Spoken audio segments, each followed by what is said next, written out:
इस कहानी की शुरुआत में हम एक लड़के को देख पाते हैं जिसका नाम होता है बिगी और वो एक माफिया गैंगस्टर है।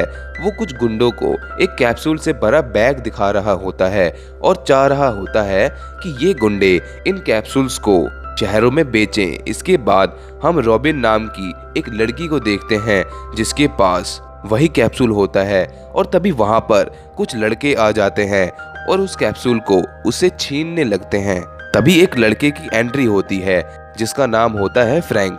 अब फ्रैंक उस लड़के पर बंदूक तान देता है और कहता है कि देख बेटा, मेरे को नहीं पता ये कैप्सूल खाने के बाद तेरे अंदर कौन सी पावर आएगी, पर मेरी बंदूक से पक्का एक कैप्सूल निकल जाएगा। फिर इसके बाद वो लड़के यहाँ से 9-2-11 हो जाते हैं। दरअसल फ्रैंक रॉबिन को पहले से जानता था और वो उससे कैप्सूल्स भी खरीदा करता था। अब हम आर्ट नाम के एक लड़के को देखते हैं जो किसी के घर का दरवाजा खटखटा रहा होता है।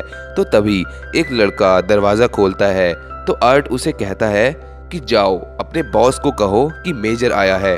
फिर आर्ट दरवाजा तोड़कर अंदर आ जाता है। इसके बाद अंदर वही लड़का बैठा होता है जिसका नाम होता है न्यूट। अब आर्ट और न्यूट के बीच में हाथापाई शुरू हो जाती है।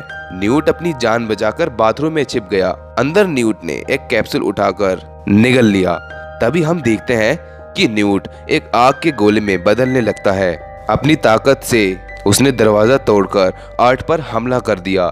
इससे आर्ट पूरी तरह से डर चुका था और वो अपनी जान बचाकर यहाँ से भागने लगा। अब न्यूट 3 कैप्सूल्स को एक साथ निगल लेता है जिससे आग दुगनी हो जाती है। इसके बाद आर्ट उसको पानी में डालकर उसकी आग को शांत करता है और पूछता है कि तेरे बॉस का नाम क्या है। तो न्यूट कहता है कि बिगी। तभी न्यूट राख में बदल जाता है और वहां पर जोरदार धमाका होता है। उसी धमाके से आर्ट को एक विजन आता है कि एक कार एक्सीडेंट के दौरान उसकी बेटी प्रेसी को छीनकर कुछ लोग ले जा रहे होते हैं। अब स्कूल में जब रॉबिन ने न्यूट को मैसेज किया तो तभी उसके टीचर ने उसको फोन चलाते हुए देख लिया और पूरे क्लास के सामने उसकी बहुत बेइज्जती की। इधर आर्ट के पास न्यूट का फोन था, इसलिए वो न्यूट बनकर रॉबिन से बात करने लगा और उसने रॉबिन को अपने से मिलने भी बुला लिया। दूसरी तरफ हम फ्रैंक को देख पाते हैं जो एक बैंक में चोरी की जांच कर रहा था। अब इन्हें पता चलता है कि वो चोर किसी को भी दिख नहीं रहा है। इसके बाद फ्रैंक भी एक कैप्सूल को निगलकर अंदर घुस जाता है। अब उस चोर ने भी गोली ले रखी होती है, इसलिए उस गोली की शक्ति से वो चोर कहीं भी खड़ा होता है तो उसी रंग में ढल जाता है। तभी वो चोर फ्रैंक पर हमला कर देता है और यहाँ से बाहर निकलकर भाग जाता है। वो चोर एक बस में जाकर बैठ जाता है। फिर जब वो पैसे वाला बैग खोलता है तो उस बैग से गुलाबी रंग निकल जाता है। अब वो चोर गुलाबी रंग का दिख रहा होता है। अब फ्रैंक के लिए उसको पकड़ना आसान तो था, पर अचानक उसने फ्रैंक को गोली मार दी। अब यहाँ पर फ्रैंक ने गोली ले रखी होती है, इसलिए उस गोली ने फ्रैंक को बुलेट प्रूफ बना दिया होता है और फ्रैंक को कुछ नहीं होता। फिर फ्रैंक ने जो उस चोर की घंटी बजाई तो ये सीन देखने वाली थी। अब पुलिस स्टेशन में पुलिस फ्रैंक को कहती है कि हाँ भाई, ये तेरे बॉडी पर गोली लगकर टेढ़ी क्यों हो गई, क्या तेरी बॉडी बुलेट प्रूफ है क्या? तो फ्रैंक कहता है कि ये तो बस उस जादुई कैप्सूल का कमाल है। फिर वो पुलिसमैन कहता है कि अगर तू वो जादुई कैप्सूल खाता है तो निकल जाए मेरी आंखों के सामने से। तो फ्रैंक कहता है कि मैं कैप्सूल कोई अपराध करने के लिए नहीं खाता, मैं तो सिर्फ लोगों की रक्षा करने के लिए वो जादुई कैप्सूल खाता हूँ। उधर रॉबिन न्यूट से मिलने पहुंच जाती है, पर आर्ट को ऐसा लगता है कि रॉबिन न्यूट से मिली हुई है। अब जब रॉबिन को न्यूट नहीं मिला तो तभी आर्ट रॉबिन पर हमला करके उसको अपना बंदी बना लेता है। अब आर्ट रॉबिन को एक फोटो दिखाता है और कहता है कि यही बिगी है ना। लेकिन रॉबिन सच में कुछ भी नहीं जानती थी। बिगी तो अपने बॉस के साथ अपनी नई डील की तैयारी कर रहा था। फिर न्यूट रॉबिन को एक खुफिया कमरे में ले जाता है। यहाँ पर रॉबिन ने एक आदमी को बुलाया कि आर्ट ने न्यूट का खून कर दिया है। तो उस आदमी ने एक कैप्सूल खाया और आर्ट पर हमला करने के लिए चला गया। अब रॉबिन जिस कमरे में बंद थी वो ट्रक से जुड़ा हुआ था। अब आर्ट वहां पर दरवाजा तोड़कर रॉबिन के पास आ जाता है। यहाँ उसे माफिया गैंग का सिक्योरिटी सिस्टम मिल गया होता है। अब आर्ट ने रॉबिन को पैसों का लालच दिया और वो उसको इलाज के लिए डॉक्टर के पास ले गई।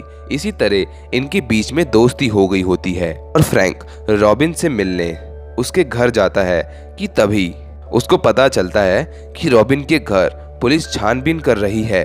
फिर फ्रैंक बड़ी ही चालाकी से पीछे वाले बाथरूम में जाकर बाल गीले करके बाहर निकलता है, जिससे उनको लगे कि ये घर उसी का है। अब फ्रैंक रॉबिन की मॉम के कान में कहता है कि मेरी हाँ में हाँ मिलाना। अब फ्रैंक पुलिस वालों की गाड़ी के पीछे ट्रैकर लगा देता है। अब दूसरी तरफ हम देखते हैं कि आर्ट और रॉबिन मिलकर बिगी के अड्डे की तरफ निकल पड़ते हैं और आर्ट उनके आदमियों को चकमा देकर अंदर की मीटिंग तक पहुंच गया। वहां पर बिगी उस कैप्सूल की सच्चाई बता रहा होता है कि कोई भी इस कैप्सूल को लेगा तो उसके अंदर कई जानवरों के डीएनए से निकली हुई तरह तरह की शक्तियां आ जाएंगी। अब बाहर फ्रैंक रॉबिन को देख लेता है। अंदर आर्ट ने बिगी के सर पर बंदूक तान दी। सब ने अपनी अपनी बंदूक निकाल ली, पर बिगी अभी भी आर्ट के कब्जे में था। अब यहाँ पर सारे गुंडे एक दूसरों को मार देते हैं और जिंदा सिर्फ आर्ट और बिगी ही बचते हैं। इसी वक्त यहाँ पर फ्रैंक की एंट्री होती है। वो अंदर आते ही आर्ट पर हमला कर देता है। अब बिगी भी मौके का फायदा उठाकर एक गोली निगल लेता है और देखते ही देखते वो बहुत खौफनाक तहत्ते में बदल जाता है। फिर वो मेजर गोली चलाकर उस जगह को ब्लास्ट कर देता है, जिससे बिगी की मृत्यु हो जाती है। अब यहाँ पर पुलिस आ जाती है और तभी किसी आदमी की ये कैप्सूल खाकर अगर मृत्यु होती है तो यही लोग आते हैं और ये पुलिस वाले उस बॉडी को भी अपने साथ ले जाते हैं। अब यहाँ पर मेजर फ्रैंक को बताता है कि जल्द ही ये लोग ऐसा कैप्सूल तैयार कर रहे हैं जिसे खाने के बाद इंसान के अंदर हमेशा के लिए शक्तियाँ आ जाएंगी और इसी के लिए इन्होंने मेरी बेटी को किडनैप कर लिया, क्योंकि मेरी बेटी के डीएनए में कुछ खास है। फ्रैंक को भी उसकी बातों पर यकीन होने लगता है। अब ये एक पानी की शिप तक पहुंचते हैं जिसका नाम होता है जेनेसिस। यहाँ पर वो सब लोग हैं जो उन कैप्सूल को सप्लाई करते हैं। मेजर जानबूझकर अपने आप को उनके हवाले कर देता है और अब आर्ट को शिप में लाया जाता है। यहाँ पर फ्रैंक और रॉबिन भी चुपके से उस रूम में पहुंच जाते हैं। यहाँ पर हाई सिक्योरिटी का वो ऑफिसर भी होता है और वो ऑफिसर उस कैप्सूल को खा लेता है और वो वहां आता है जहां पर रॉबिन होती है। अब उसके आने से पहले रॉबिन वहां पर चली जाती है जहां पर मेजर की बेटी होती है। अब उसको ये पता चलता है कि आज से कई साल पहले गवर्नमेंट ने सोल्जर को सुपर सोल्जर बनाने के लिए एक प्रोजेक्ट पर काम किया। अब ये सब लोग यहाँ से निकलने का फैसला करते हैं, पर तभी यहाँ पर डॉक्टर गार्डनर आ जाती है। दरअसल डॉक्टर गार्डनर ही इस पूरे प्रोजेक्ट को चलाती है और अब रॉबिन के बदले वो एक बार फिर से मेजर की बेटी की डिमांड करती है।